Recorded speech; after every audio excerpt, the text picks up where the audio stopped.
Yeah? Okay. Good evening, everyone. All right, I'll speak through. I think there's a spillover room, so it's great that we have so many people in this room and the spillover. I'm Ludovic Bernoda. I'm a senior program manager in UNEP, the UN Environment Program here in Geneva, and I work in the chemicals and health branch. And tonight we're here to speak about skin lightening cosmetics, which is a big issue that concerns many people and that involves a lot of chemicals. So these chemicals can affect your health, of course, because skin lightening products, in order to lighten the tone of a person, need to affect your skin tone and therefore have negative effect, as you can imagine. And the various chemicals in these creams. Mercury is one of them, and we are gathered here this week, a lot of us, at the conference center to talk about mercury. Mercury is it's a pollutant, it's a heavy metal that has a negative effect on health.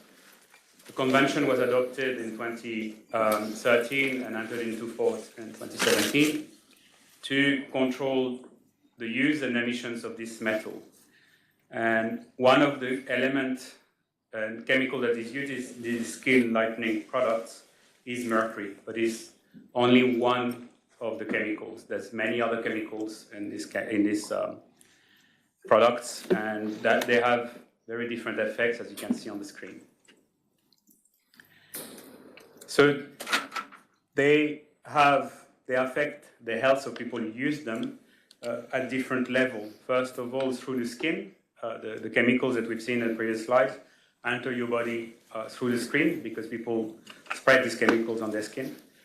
One, and especially for mercury, one of the major pathway for contamination is actually inhalation. You can imagine if you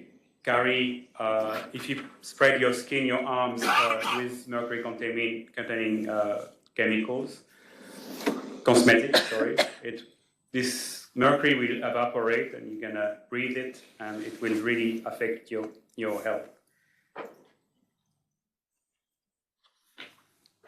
And then once you shower, these chemicals go into the water streams, and then they end up in the environment, where they also affect other living organisms that are in the environment. There's of course a risk of ingestion also. One of the key messages is that, and for us who live in Geneva, it might not be so obvious, but skin lightening product is a growing market. The estimated figure was $9.2 billion in 2023, and it's expected to almost double to 16 million in 2032, with Asia Pacific dominating the market for the production and the use, but it's not the only region. And here, it's important to go through the root cause of this use. In the end, there's a lot of issues because people use these products because in many societies, lighter skins means better job, means better prospect of marriage, and means beauty or status. And that's what we try to address and really redirect the beauty standards to avoid this colorism issue that is really at the root cause of the use of these chemicals. So mercury is a vehicle for us to go into this topic. As I said, we have the convention, we have financing mechanism for the convention with the Global Environment Facility, and we've had the chance in UNEP to develop and implement a project that's reaching its completion in a pilot project in 3 countries to work with changing standards, changing behavior on the use of these chemicals, but also for government to establish legislation so that the chemicals are controlled and we don't end up with a whole lot of different chemicals. If mercury is banned, and then in 2032, when we have $16 billion market, maybe the industry would have found another chemical that to replace mercury. But the fact is the effect on health and the environment will still be bad. So really we need to go to the root cause, change beauty standards, change behavior, change perceptions, so that we can actually make a long-lasting difference.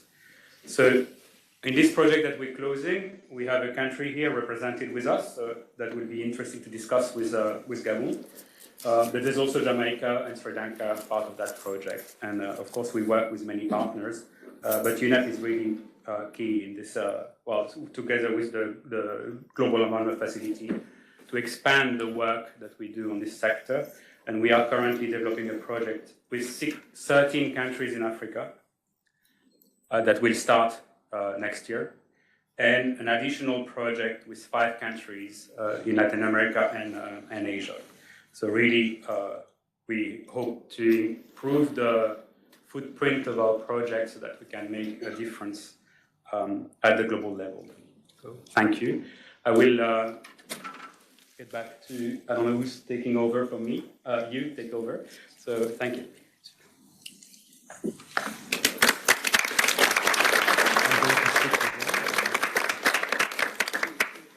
Thank you, Udo. Please join us. Hi. Thanks for coming. It's great to see such a great turnout.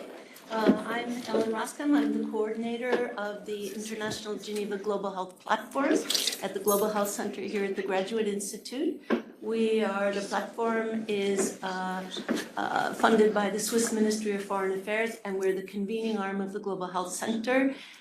We try to break down the silos of the stakeholders in international Geneva and beyond to tackle difficult, controversial, and timely global health issues. And this couldn't be more timely to discuss this during the week of the Minamata Convention of the Parties. So welcome especially to the delegates who came across the street from the conference center and are here for this. I'll be moderating the event tonight, and I'd like to introduce our esteemed speakers. To my left is Angelica Das, who is a photographer and the author of Humanai, her project. Pronunciation. Okay. Oh, thank you. Ludovic, you've met. Sorry. And this is Serge Molly Allo, who is the National Project Coordinator at WHO, World Health Organization, Gabon, one of the 3 project countries, Gabon, Sri Lanka, and Jamaica. And I'll just tell you quickly our format for tonight. Because the film is 83 minutes long, we didn't want to take up time with a panel discussion. So we're going to do a lightning round, 5 minutes with each of these 3 wonderful guests. And then we'll have 15 minutes for audience discussion with Adama, who is the film director, and she's here with us tonight. So let's get into it, to not waste precious seconds. So my first question will be to Serge. Okay, you can't peek. No, you have to just go for it. Okay, so in working on this project for the last 3 years, what would you say are the key social drivers behind the demand for skin lightening in Gabon? And how is Gabon's leadership helping to build a regional movement to eliminate mercury in cosmetics and redefine beauty ideals across Africa? Social drivers, leadership, redefine ideals. 4 minutes. 4 minutes, I believe. And a half, because I didn't take enough. one. Yes. Thank you. This is an opportunity for Gabon to share experience about this project we implement, as you say, with Jamaica and Sri Lanka. Behind the issue of bleaching, first thing is the social pressure, but In Gabon, we learned that we have some lady, we have some man, we have some child who want to look like the famous icon, maybe by the movie and also the famous player. And then we found the essential things. For example, we get the family inside. We have, for example, three kids, one of black more than another, but when you go to school, they say you are too much black like this, but they refuse to go back to the school. And then I don't know if the might continue. Mm-hmm. Yes, but that is, I believe that the pressure for social, that is one thing. We believe that it's the mobile to continue to make a pressure for blanching. Another thing is the self-esteem. The self-esteem. We have people, but he believes that to get a good job is better to bleed the skin, but sometimes it is not true.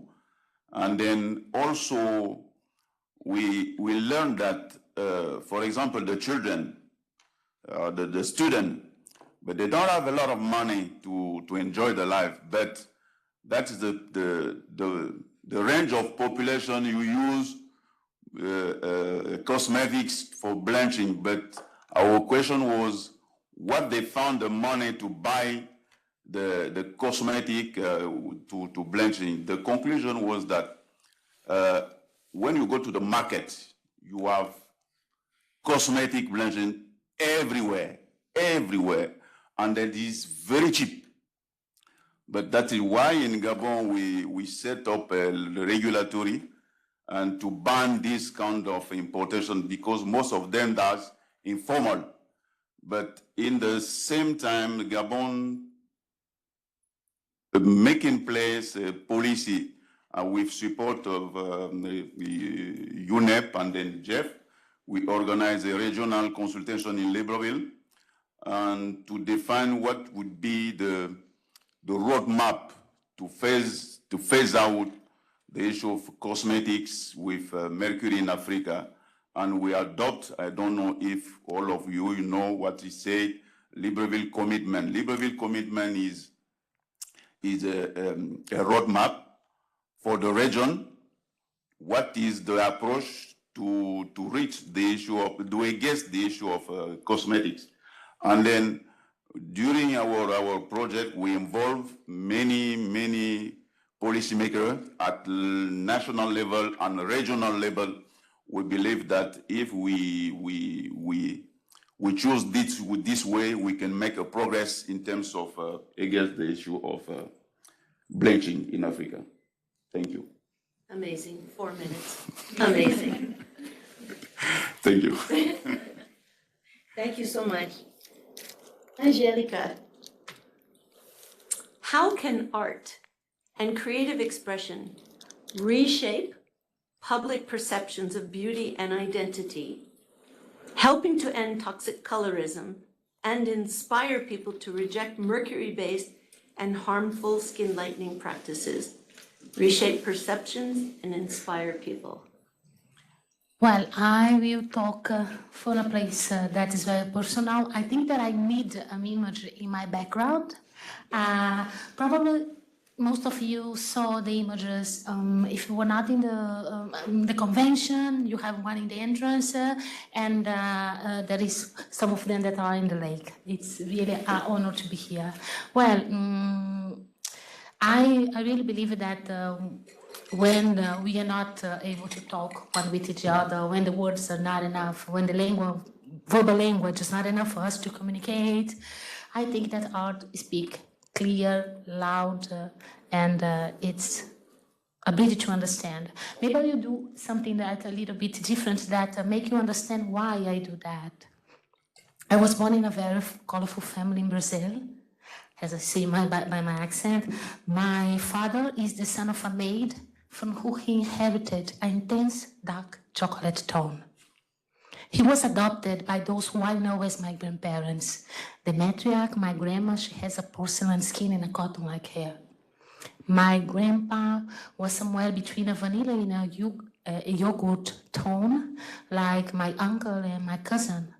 My mother, a cinnamon skin, she's daughter of a native Brazilian with a pinch of hazel and honey. And a man that's a mix with coffee with milk, but with a lot of coffee and character, of course, my grandpa. My mother has two sisters, one in a toasted peanut skin and the other adopted, more on the beige side, as a pancake. So, of course, growing up in this family, color was never important for me. And outside home, things were different very soon. I was born in Brazil, the last country in America to abolish the trade of human beings from the African continent. So as you can understand, of course, color has value. Colorism was part of my everyday life. Well, I have to tell that this is a work that I started to take pictures when I was more than 30 years old, but I think that I started thinking about it when I was very young, 6, 7 years old, because I never understood why we classify human beings as black and white, red or yellow, associated with the concept of race. And I also never understood the day that the teacher get into the school, showed me a pink crayon and told me that the name was skin tone. Of course, was not mine. So with all of these things running around my head, I decided to take pictures of people all over the globe in a white background, choose a square of 11 pixels from the nose, paint the background, and looking for the corresponding color in an industrial palette that's colored Pantone. That's just a language of color, no? If I'm talking about blue, which blue I'm talking about? The sky, the sea, a butterfly. What I knew is that of course, a spoiler, there is no human being in this project that fits in the black and white. And I have to tell you, this project has about 5,000 portraits that I take in 20 cities and in 20 countries and 39 cities all over the globe. Maybe the most important information that you find about these people is exactly the lack of information. Anything that you put in these people just belongs to your own stereotypes, no? It's something that's important to say. And I know that I'm close to the end, that 2 minutes, here we go, just one. Okay. But one of the things that I explain when I'm talking about this work is you see these two they are here down, these two. You see that they have exactly the same color. I promise I did the photo exactly the same way. But their life experiences are completely different because of the concept of race. And there is also an extra thing to see in these two images because even if the curly girl has a light skin, she is someone that is classified as black. So even lightening your skin and killing yourself with all these products, you can't escape of who you are. So the point is that how we can teach new generations to understand and celebrate who they are. How we can educate to tell people that the amount of melanin that you have in your skin will never to be something that dehumanizes you. So that's the point that I think that art can be an important thing in our society because I can hold up a mirror that we can look as who we are as human beings. Answer it? Amazing. Thank you. Thank you. I can't hold myself. I have to add this. It's not easy for a photographer to make it to the big time. This woman has made it to the big stage. Her work, what you see here, is the entire room behind Lucy, who is the primate discovered with the most common DNA with human beings in the American Museum of Natural History. American History. American Museum of Natural History. There is a room dedicated to the Homo sapiens, That's a very famous space, and explain who we are as human beings. And in the center, there is Lucy, that is this Australopithecus that connect all of us as a species. And in the back, you have a wall that explain, or that there is these photos, and that can explain that the melanin that we have in our skin just changed because some of us come to the north. Some of our ancestors just go up in the planet, and it's just that. And I'm sorry that I know that I'm stealing minutes, but dehumanizing someone by the amount of melanin that has in the skin is as idiot as if we dehumanize human beings because they love sweet or popcorn or ice cream. Because if you like more sweet or you like more salt, it's also a genetic trait. So imagine it going around in the world and telling, hey, you were less human because you were having chocolate ice cream. Idiot, no? But we do that every day using the same structure. And I think Angelica's exhibitions really go to the heart of the concept of race being a social construct. That's all I'm going to say on that. Thank you very much. You're welcome.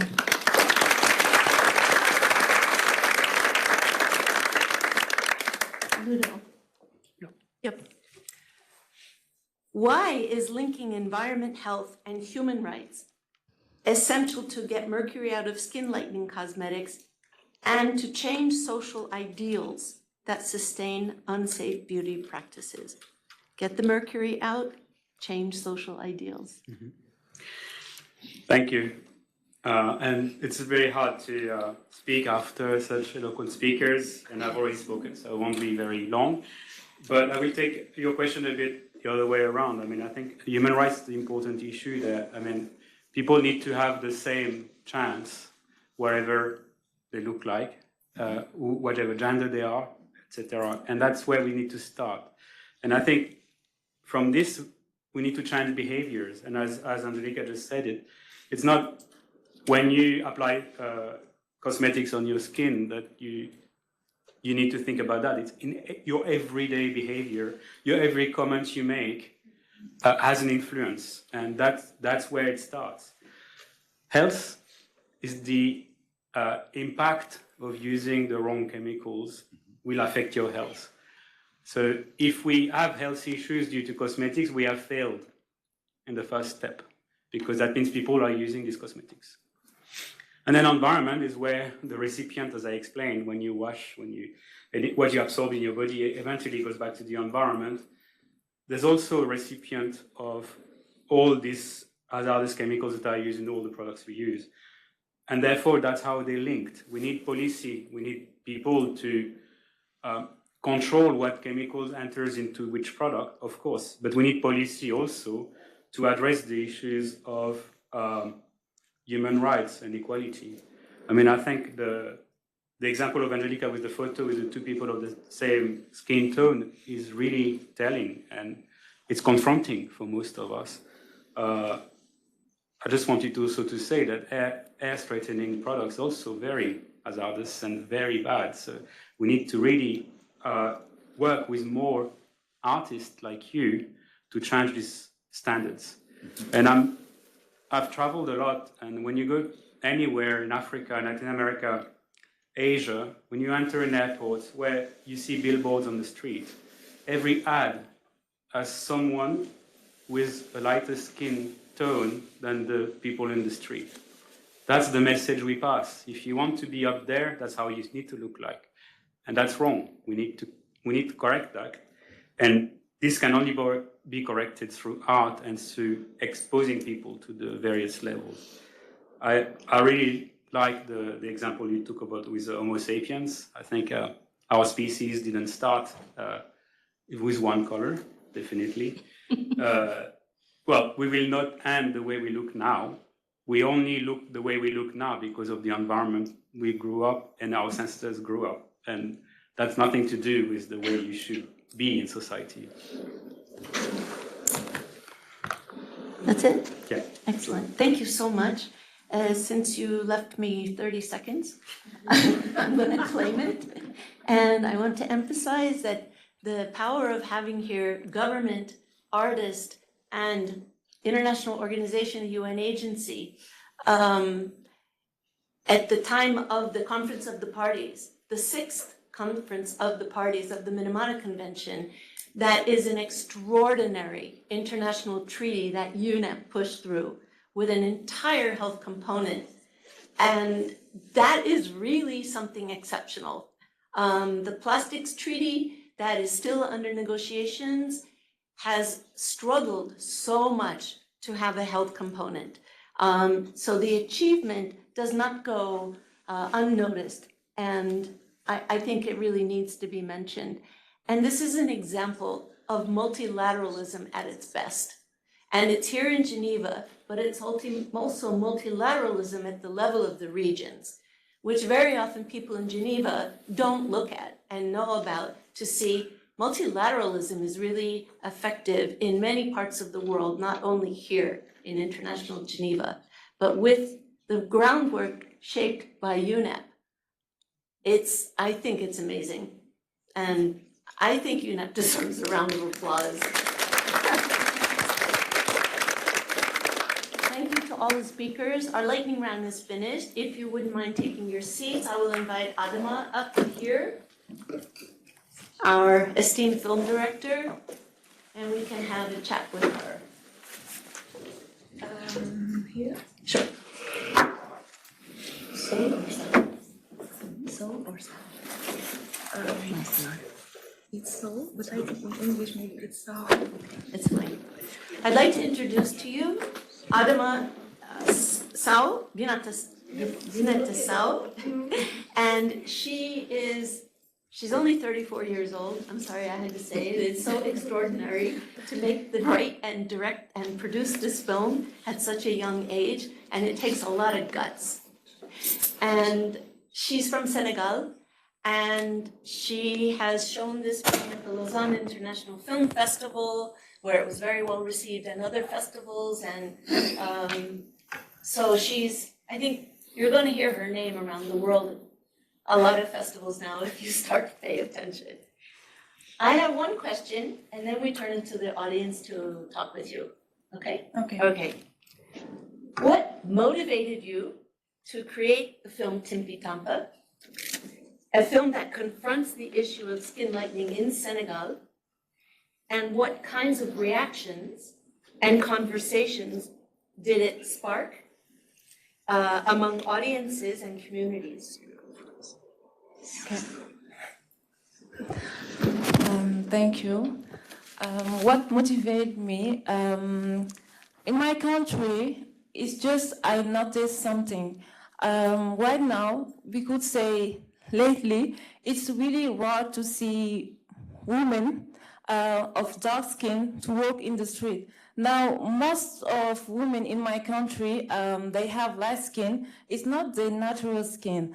And I've always would like to go to each of them and to tell them, you were already beautiful the way you were before. So why did you change your skin? And as I knew I couldn't do that, so I decided to write a story to express myself about this issue, because it's something that I needed to do and to let it out to feel better, because I just feel as women we should learn to accept ourselves, love ourselves the way we are. And also I believe every woman is beautiful in her own way. So I've always liked diversity everywhere. So that's why I worked and made this movie. For the second question, it was the reaction. Yes. Yeah, reactions and conversations among audiences and communities. Okay, for the reactions, I could say the movie was well received from the public whenever people watch that, because it's a serious topic, but I didn't try to do like I was educating people. I use humor, so it's a dramatic comedy to talk about something very serious. At the same time, it was a little controversial, but I won't tell you more. I think you need to watch it to understand. I don't want to spoil you. So that's it. Thank you.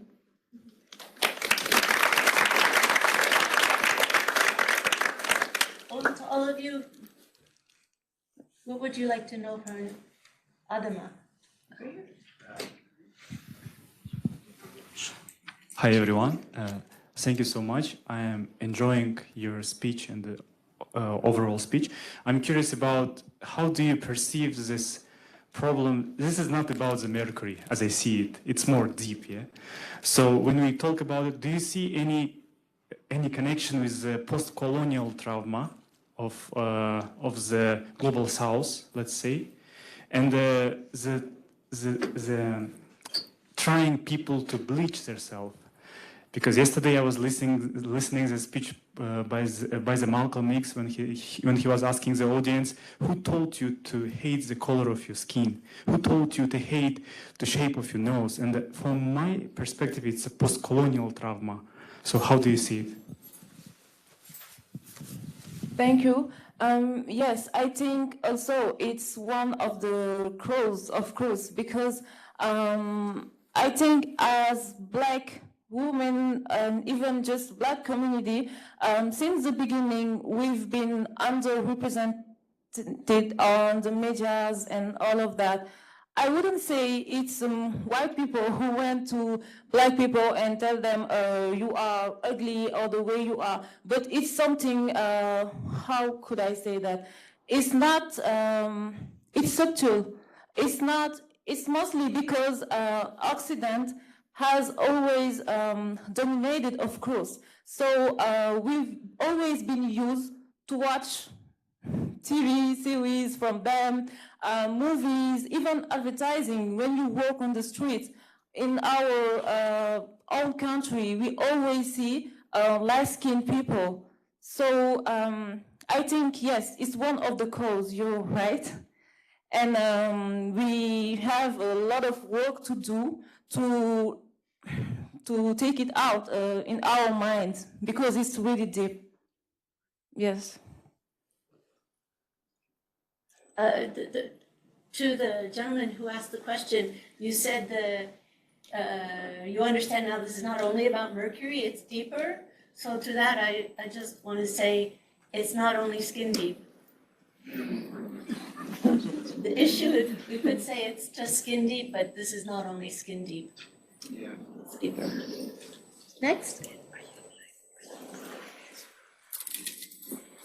Okay, while you reflect, I will ask you, because normally we have a discussion with the director after the film, but because of the hour and the timing, we decided to do it before and keep you tantalized a little bit. But also, we have a reception after the film, and we wanted also to allow people to use that opportunity to speak more with Adama and the other speakers who will be upstairs, and so please do stay for that. The protagonist in your film is a man, dressed as a woman. Why did you choose a male as your protagonist? It's for an artistic choice first, because as I said earlier, this topic is really serious. And if I wanted people in my country and everywhere else to watch the movie without feeling judged, I needed to use comedy. So that's why I choose a man. If I took a woman, it wouldn't be a dramatic comedy. It would be I would say a very dramatic drama. So that's why I choose a man for an artistic. And also I think it's really important to know that this fighting is not only about women, but men also have a very big role in that. And it's all of us who should fight to stop that. Anyone else? The behavioral and societal issue of colorism is a generations-long work, and it's a really, really tough thing to change, and this project through UNEP is mobilizing and tackling that. But it's a very hard one because I think you start to get the sense of it. But at the minimum, this project tries to at least turn off the tap of the mercury. What can you do for something concrete? Turn off the tap of the mercury. The rest, societies really have to take on their own. But internationally, through legislation and regulation and awareness raising, the mercury can at least get out of the products and stop causing unborn babies to be deformed or be born dead, and for mothers to be very sick and neurological problems. And it's really horrible what mercury does. If you're familiar with Minamata disease from Japan, that's where the Minamata Convention came from. It was a factory in the town of Minamata that was dumping chemicals, waste from the factory containing mercury into the sea, and pretty much everybody for a couple generations became very sick. Johnny Depp made a movie called Minamata, I think. It's a compelling story, and it's one of the early big public health findings and of linking health and environment, and also of discovering the cause through the waste and making controls leading to regulation of mercury. That's where it started. We have a question over here. Yeah, I would like to add a little bit, because we are all concentrating about the skin products and lightening the skin, color of the skin, but there is also issue about the hair also. Because I had the opportunity to work in Papua New Guinea, in Port Moresby, and once I saw one of my neighbors, she put some product in her hair, and she was there was a big ulcer because of that product. And you know, because they want to do the they want to do their hair economically, so she didn't go to the parlor. She bought the product and she went to her friend who knows how to use that product on the hair, and then all this damage occurred. And she came to me and we discussed about it, and I took her to some place to get well. So it was a big damage, and she had to shave off her hair and took medicine, and a lot of things happened. So not only the skin lightening product, but there's a lot of issues about hair also. Thank you so much. And I thank you very much, the director, for coming up with such an interesting topic and such a marvelous movie. Thank you so much. Thank you for your contribution. And you're absolutely right. It's only about our hair, because in the movie, I couldn't talk about everything, but if you watch it, you will see also. For example, in our country, most of women that I say, they have light skin. It's the same thing. They usually wear wigs. They never show their own hair, maybe because we didn't teach us as women how to take care of our natural hair. So it's also an issue, and I think what we have to talk about is mostly appearance for the woman. It's not only skin or hair, it's everything. And now it's really complicated because, as I said, in social medias, TV series, everywhere, we only see one type of woman. And it's not normal at all, because there are a lot of types of bodies, of skins, of hair, and I think we should show this diversity, and that's what we don't do. Yes. Anyone else in the back?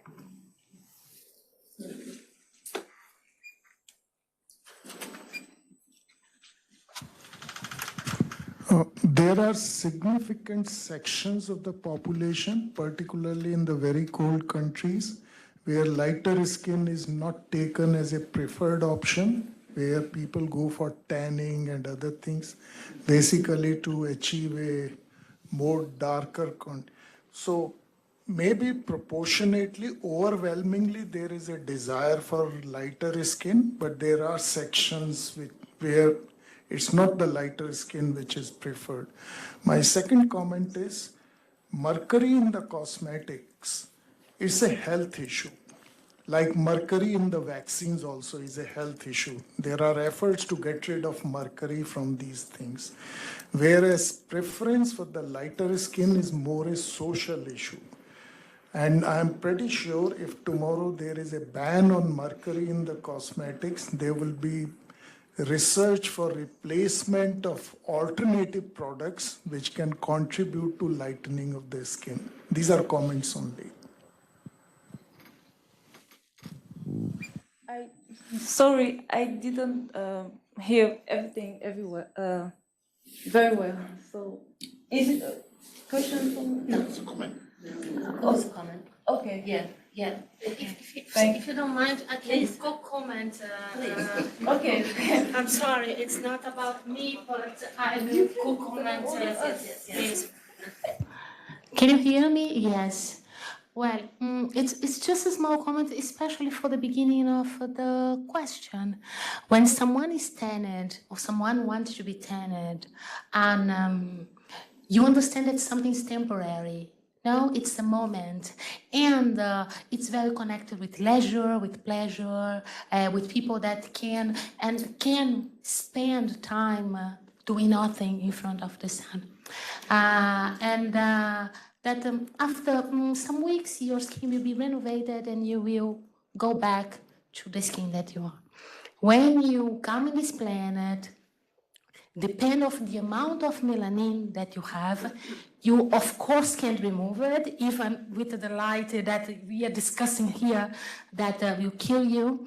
And being tanned will never make you lose your job, will never make you not get married, never. So it's not something that limits your life experience as can be.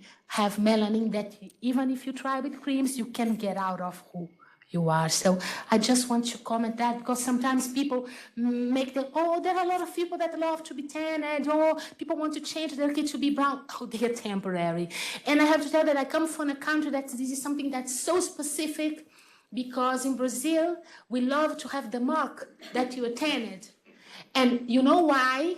Because you can always choose that you are lighter than what you appear. When you have the mark shows the light, the real, in theory, color that you are. So the problematic around tanning is kind of tough. So you can choose to be tan, but you born as you are, as me, black.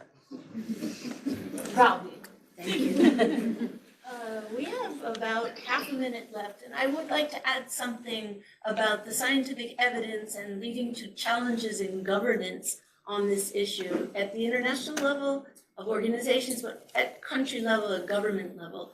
When this project started being developed, the permissible exposure limit internationally for mercury in cosmetics was 1 part per million. I always thought, who said that's safe? Who knows how much is safe? Remember asbestos? They used to say, well, most of you are too young to know, but they used to say, well, this, 3 fibers are not dangerous. How do you know? And all these scientists were saying that. There's a huge body of science on that. And finally, it was discovered there's no level of exposure to asbestos that is safe. Why it became such a known issue and difficult to control and to remove and dispose of and everything. And during the course of the implementation of this project over 3 years, regulation changed. And now the international exposure limit is 0 parts per million of mercury. 0. There are decades of scientific research behind this. It's a huge achievement. It really annoys me that it took so long. I mean, if anybody had asked me, I would have said 0. But the challenge to get the science into policy translated into regulations at national level is such a long process. And it is a challenge that needs to be fought and pushed nonstop. Now, as Sarah said, most of the cosmetics in lower income countries in particular are sold through cottage industry, right from people's homes. They make them at home, they sell them right there. Mercury is a commodity, liquid mercury. You can buy it online. It's super easy to get liquid mercury, and people go walking around selling it. So it's known to speed up the bleaching process, to diminish the melanin. So to get that regulation, now it's 0 part per million to household level, market level, and testing, it's an enormous challenge. And there are not many people going around the world picking up products, except Dave Evers, picking up products from houses, from markets, and testing them and finding most of the products have some level of mercury when the allowable limit is 0. I think we should end and start the movie. Yeah. Okay, let's go.